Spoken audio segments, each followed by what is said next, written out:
সুপ্রিয়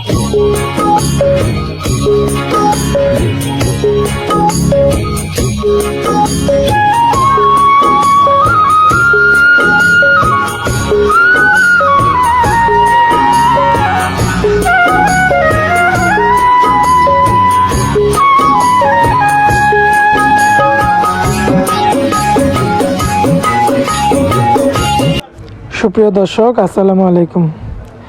দর্শক সবাইকে গরুর সন্ধান চ্যানেলের পক্ষ থেকে স্বাগতম জানিয়ে শুরু করছি আমাদের আজকের প্রতিবেদন। দর্শক, রোজ মঙ্গলবার আমরা বর্তমানে অবস্থান করছি অরণখোলা পশুর হাটে। আর ইতিমধ্যে কিন্তু আমার সামনে কিন্তু আপনারা মাশাআল্লাহ খুব সুন্দর দেহের একটা কিন্তু হলস্টাইন ফ্রিজিয়ান জাতের একটা ষাঁড় গরু দেখতে পাচ্ছেন।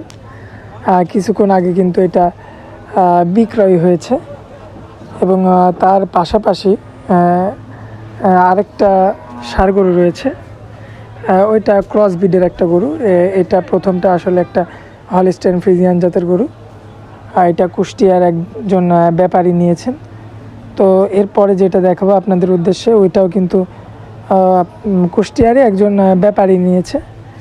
এগুলো কিন্তু সব মাংসের দাম হিসাব করে কিন্তু নিয়েছে। দর্শক, আপনারা যদি দূর দূরান্ত থেকে আসেন তাহলে কিন্তু আপনারা এখানে এসে আপনাদের ইচ্ছা মতো যাচাই বাছাই করে দেখে শুনে কিন্তু আপনারা কালেকশন করতে পারেন। দর্শক, আর এটা আসলে তিনি সংগ্রহ করেছেন 1,90,000 টাকা দিয়ে।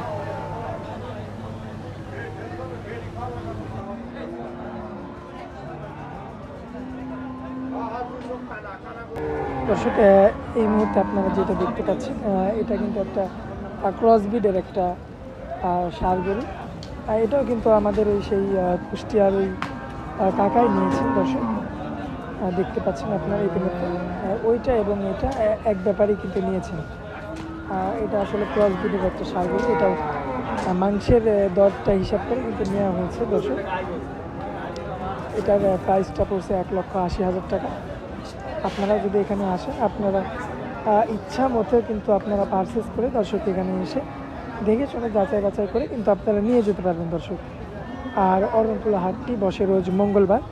এই হাটটির অবস্থান পাবনা জেলার ঈশ্বরদী থানা অরণখোলা যে গ্রামটি রয়েছে সেই অরণখোলা গ্রামে অবস্থিত। দর্শক, সপ্তাহে একদিন রোজ মঙ্গলবার এই হাটটি বসে। তো দর্শক, যারা ফেসবুক থেকে আমাদের ভিডিওটা দেখবেন তারা অবশ্যই লাইক, কমেন্ট, শেয়ার এবং ফলো দিয়ে আমাদের চ্যানেলের পেজের পাশে থাকবেন। এবং যারা ইউটিউব থেকে দেখবেন ভিডিওটা অবশ্যই সাবস্ক্রাইব করে এবং কমেন্টে জানিয়ে দেবেন যে আপনারা কে কোথায় থেকে ভিডিওগুলো দেখছেন, এটা জানিয়ে আমাদের পাশে থাকবেন। দর্শক, আজকে এই পর্যন্ত, আবার আগামীতে দেখা হবে এমন আরও সুন্দর সুন্দর ভিডিও নিয়ে। তো এতদিন আপনাদের সুস্থতা কামনা করে আমাদের ভিডিওটা শেষ করছি। দর্শক, এবং সকলকে অনুরোধ জানাচ্ছি আমাদের চ্যানেলে পাশে থাকা।